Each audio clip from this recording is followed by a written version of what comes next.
Firman Tuhan hari ke-86, 27 Maret tahun 2025, Kitab Wahyu pasal 14 ayat 7, perikop, suara malaikat untuk manusia. Firman Tuhan pada hari ini, di hari yang ke-86, tanggal 27 Maret 2025, diambil dari Kitab Wahyu pasal 14 ayat yang ke-7. Demikian firman Tuhan. Dan ia berseru dengan suara nyaring,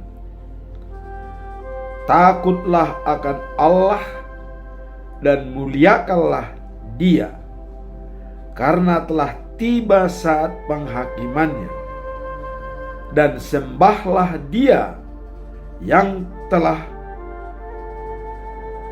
menciptakan langit dan bumi dan laut dan semua mata air. Bahasa Indonesia sehari-hari adalah sebagai berikut. Malaikat itu berseru dengan suara yang keras, takutlah kepada Allah dan pergilah dan pujilah kebesarannya, sebab sudah waktunya Allah menghakimi manusia. Sembahlah Dia yang menjadikan langit, bumi, laut, dan semua mata air. Dalam bahasa Batak Toba Siganupari didok songonon. Dinna ibana ma marhite suara nagogo, habiari hamuma debata, jala puji hamuma habal gaonna, ainung ngadapot tikki di ibana laho manguhumi hajol maon, puji hamuma ibana namanoppa banua gijang, tanoon laut dohot mata mual. Demikianlah firman Tuhan hari ini. Kita tetap masuk dalam pedoman bulan Maret tahun 2025 dengan topik menyebarkan cahaya kemuliaannya dan menyaksikan kemurahannya melalui iman dan pertobatan. Jadi menyebarkan cahaya kemuliaannya dengan iman dan menyaksikan kemurahannya dengan iman dan pertobatan, supaya jelas ada harapan hidup kekal dan abadi. Dan ini dijabarkan dalam Matius pasal 5 ayat 16. Demikianlah hendaknya terangmu bercahaya di depan orang, supaya mereka melihat perlakuanmu yang baik, memuliakan Bapamu yang di surga. Jadi orang lain melihat perbuatan kita yang baik, yaitu memuliakan Bapa yang di surga. Sekarang kita masuk dalam perikop hari ini, yaitu diambil dari kitab Wahyu pasal 14 ayat yang ke-7. Dan tadi sudah kita lihat bahwa malaikat berseru dengan suara yang keras untuk menghimbau supaya semua orang takut akan Allah, karena penghakiman sudah akan datang.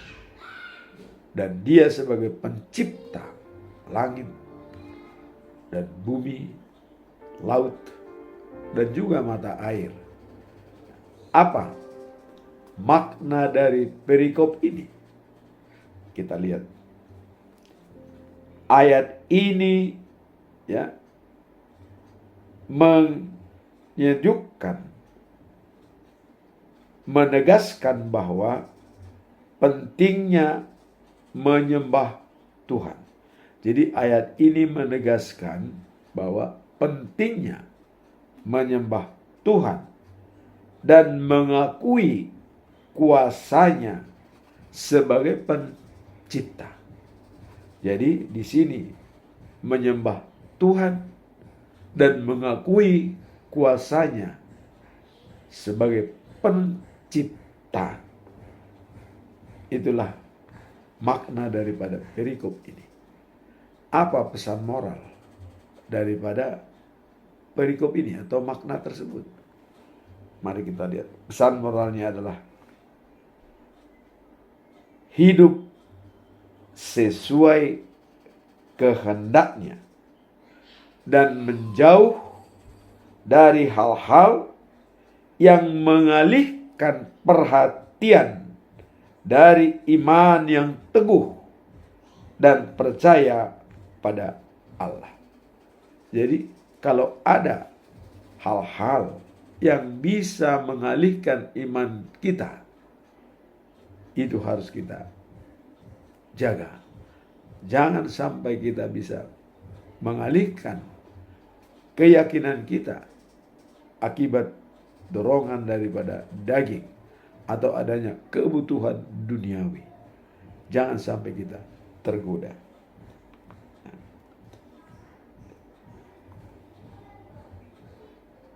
Dan apa yang bisa mempengaruhi bahwa bisa mengalihkan perhatian kita untuk percaya pada Tuhan?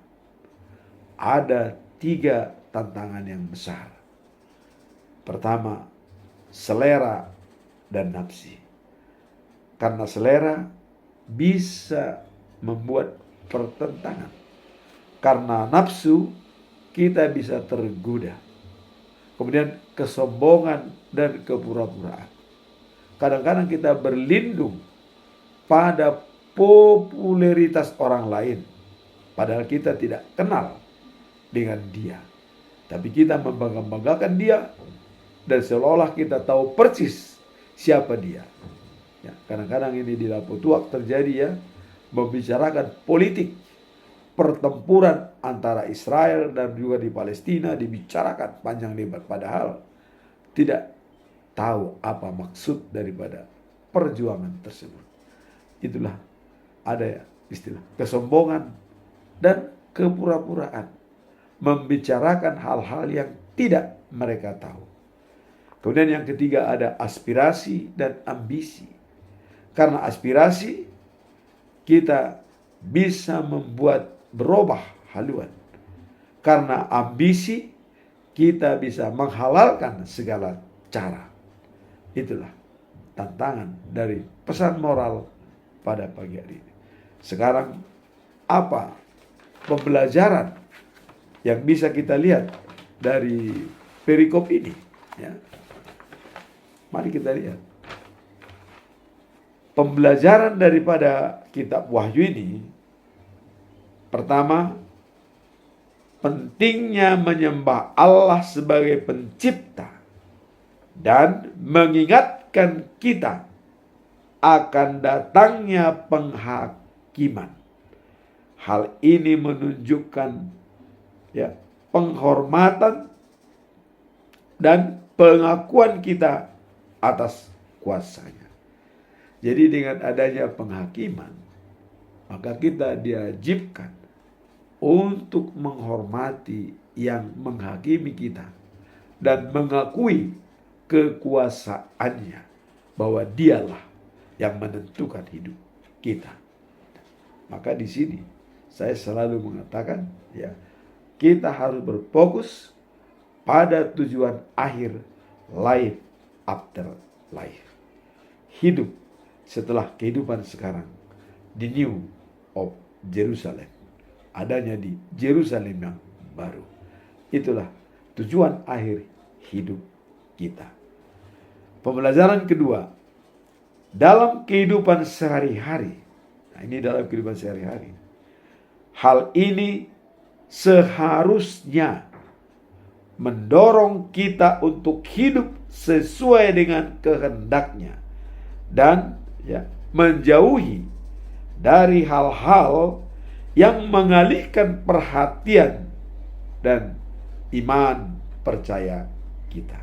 Jadi tetap menjauhi hal-hal yang bisa memisahkan kita dengan Tuhan. Dan mari kita selalu mendekati yang bisa mendekatkan kita dengan Tuhan.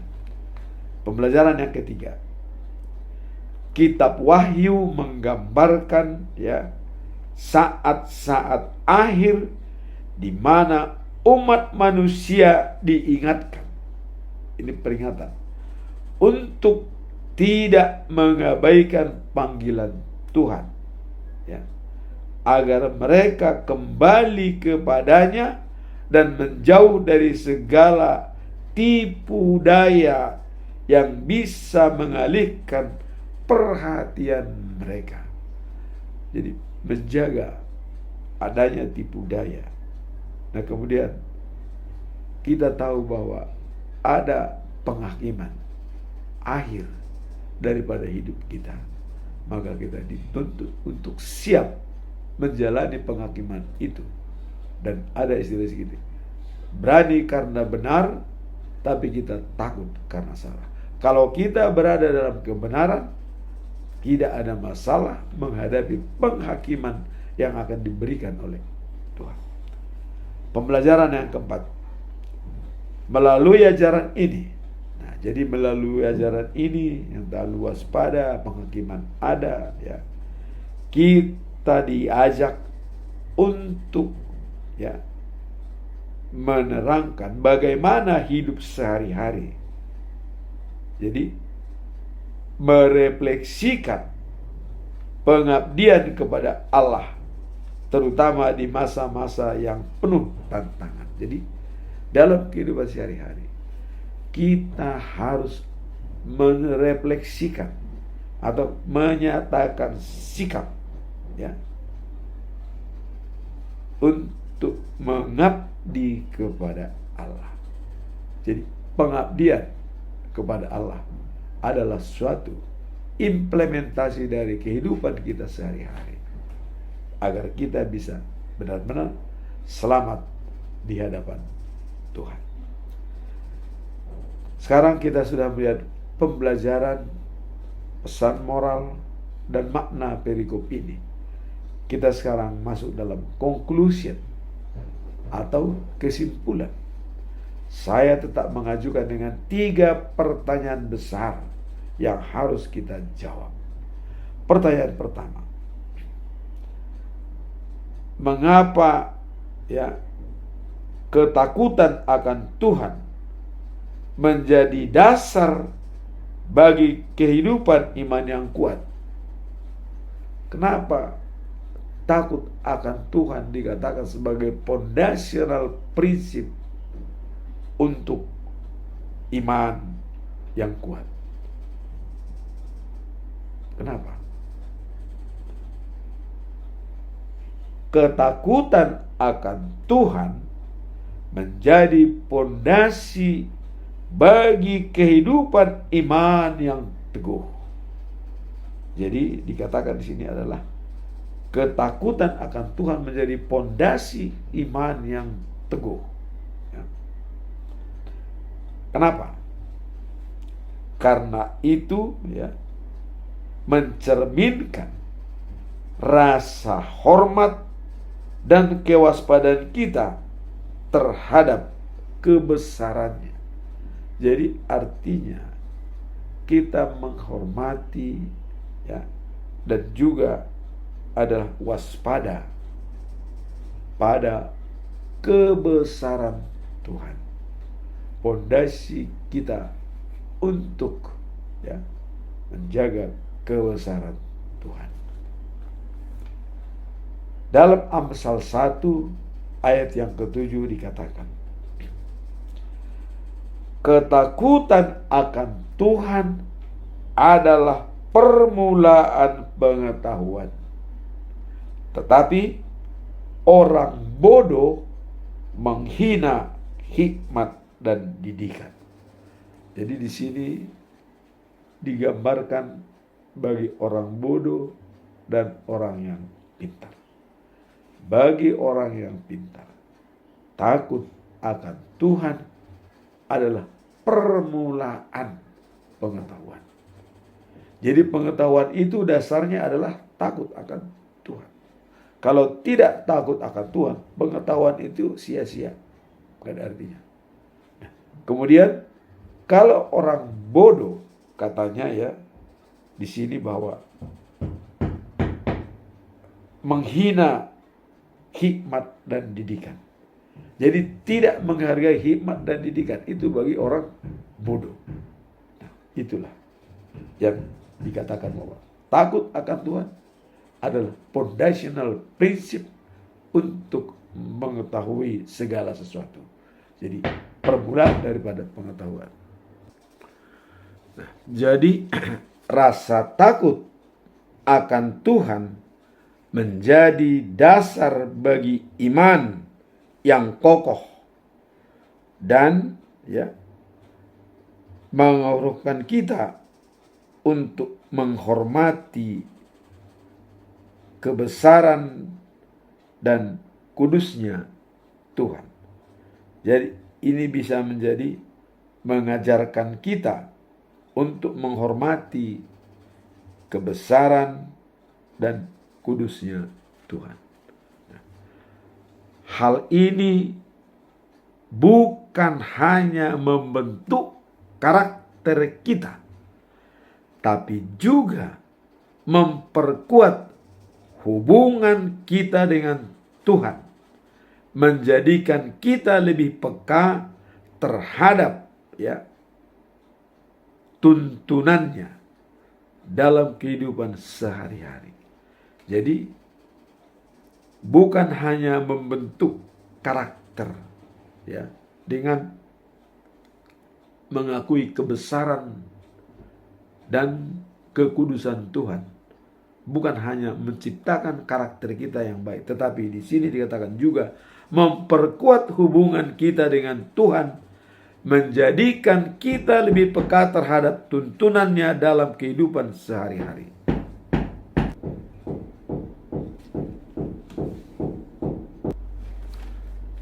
Sekarang kita masuk dalam pertanyaan yang kedua, yaitu apa yang dimaksud dengan mengagungkan Allah dalam konteks tantangan sehari-hari. Artinya ada tantangan sehari-hari, tapi kita tetap mengagungkan Allah. Di sini kita lihat Tuhan Allah sebagai pusat dalam setiap aspek kehidupan kita. Jadi menjadikan Dia sebagai pusat aspek kehidupan kita, meskipun di tengah berbagai kesulitan.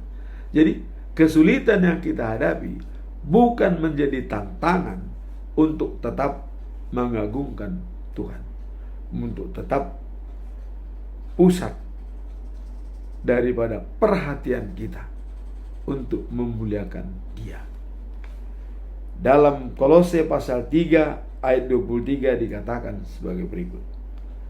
Segala sesuatu yang kamu perbuat, perbuatlah dengan segenap hatimu, seperti untuk Tuhan dan bukan untuk manusia. Jadi menjaga keagungan Tuhan dalam hal tindakan dan sikap dan perilaku kita bekerja untuk Tuhan, bukan untuk kepentingan manusia. Kalau kita bekerja untuk Tuhan, maka itulah yang menjadi keagungan Tuhan yang selalu kita dahulukan dalam setiap aspek kehidupan kita.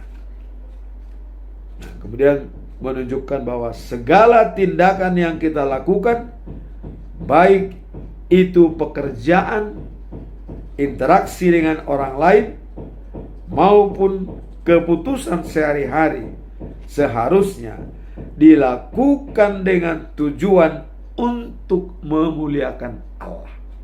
Itulah dikatakan bekerja untuk Tuhan. Menjaga motivasi dan cara berpikir kita yang mencerminkan iman, percaya, dan pengharapan kita pada Tuhan. Meskipun dalam situasi sulit, ya, mengagungkan nama Allah, kita telah mengakui bahwa Dia adalah sumber kekuatan dan hikmat. Jadi cara berpikir kita, motivasi kita itu harus kita arahkan, ya.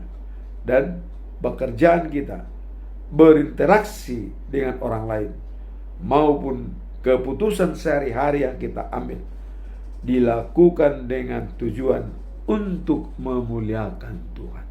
Jadi semua yang kita lakukan itu adalah tujuannya memuliakan nama Tuhan. Kemudian dalam Mazmur pasal 46 ayat 2 dikatakan bahwa Allah itu bagi kita tempat perlindungan dan kekuatan, sebagai penolong dalam kesesakan. Itu sangat terbukti. Dalam kesesakan kita itu ada jalan keluar diberikan oleh Tuhan, sepanjang kita mengajukan permohonan doa kepada Tuhan. Jadi dengan prinsip ialah mengandalkan Tuhan sebagai sumber kekuatan dan pengharapan dalam panggilan untuk mengasihi atau menjalankan karakter Allah, dan juga untuk menjala manusia, atau dalam pemberitaan firman Tuhan ke semua orang. Kita harus selalu mengandalkan kekuatan dari Tuhan. Dialah sumber kekuatan dan keamanan bagi kita. Maka apapun terjadi di dunia ini, biarpun bumi bergoncang atau gunung-gunung yang di laut menjadi meledak, dan air tsunami segala macam, banjir bandang, kita tidak perlu takut, karena ya, mengandalkan Tuhan sebagai sumber kekuatan dan keamanan kita. Sekarang kita masuk dalam pertanyaan ketiga, yaitu bagaimana cara kita mengenali dan menjauhi tipu daya yang dapat mengalihkan fokus kita dari Tuhan. Jadi adanya godaan-godaan tipu daya yang bisa mengalihkan fokus kita kepada Tuhan. Bagaimana cara kita mengenalinya? Dalam Alkitab, ya, kita diajarkan untuk selalu waspada terhadap hal-hal yang dapat memisahkan kita dari kasih dan tuntunannya. Jadi kita diajarkan oleh kita untuk tetap peduli dan tidak menggoyahkan iman kita, tidak memisahkan kita dari kasihnya dan tuntunannya. Seperti dalam Mazmur pasal 119 ayat 105 dikatakan, firman-Mu pelita bagi kakiku dan terang bagi jalanku. Pelita bagi kakiku dan terang bagi jalanku. Jadi dasarnya adalah firman Tuhan. Dan bagaimana cara? Yaitu bagaimana cara kita dengan memelihara iman, tetap fokus bahwa firman Tuhan menjadi pelita bagi kita dan terang bagi jalan kita. Pertama adalah kita harus bergaul dengan komunitas gereja yang saling mendukung dan membantu untuk menjaga iman, percaya, dan memberikan penguatan. Jadi untuk menguatkan dan menjaga keutuhan iman kita, harus banyak kita bergaul dengan komunitas gereja yang seiman untuk mendapatkan bantuan dan pengarahan dan saling membantu dan menolong dalam situasi yang kita hadapi. Itulah cara kita untuk menjaga supaya kita bahwa firman Tuhan itu tetap menjadi pelita bagi kaki kita dan terang bagi jalan kita, dengan menggali beberapa pengalaman dari teman-teman komunitas yang satu iman dengan kita sebagai tubuh Kristus.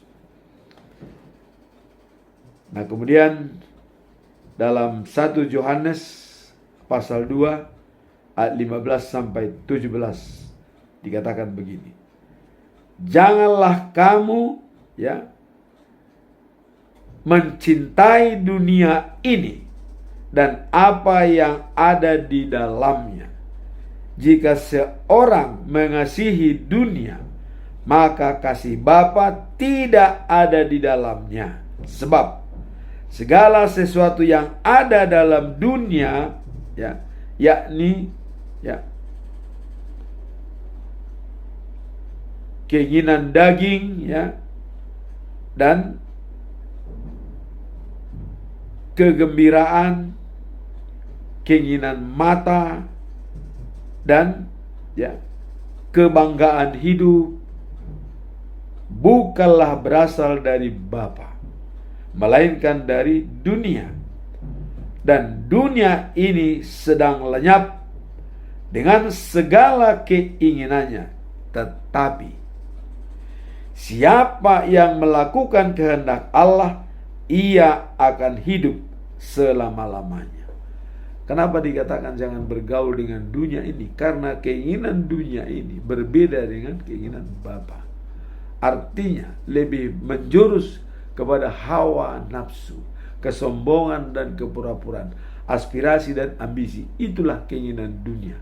Maka dikatakan siapa yang menumpahkan perhatiannya kepada keinginan dunia, dia tidak mendapatkan kasih Allah, karena sangat berbeda dengan keinginan daripada Allah. Dalam Roma 12 ayat 2 juga dikatakan, jangan serupa dengan dunia, tapi berubahlah dengan budi pekertimu, dengan perubahan yang dikehendaki oleh Allah dan menyenangkan hati Allah, sehingga kita menjadi sempurna, mengetahui hal-hal yang baik dan hal-hal yang buruk. Itulah makna daripada perikop hari ini. Kemudian ayat ini menegaskan pentingnya menjaga hati dan fokus kita agar tidak terjerumus ke dalam hal-hal duniawi yang dapat mengalihkan perhatian dari Tuhan, dan hendaklah kita fokus dengan tujuan akhir hidup kita, yaitu life after life, the new of Jerusalem. Hidup setelah kehidupan sekarang di Yerusalem yang baru. Amin. Tuhan memberkati.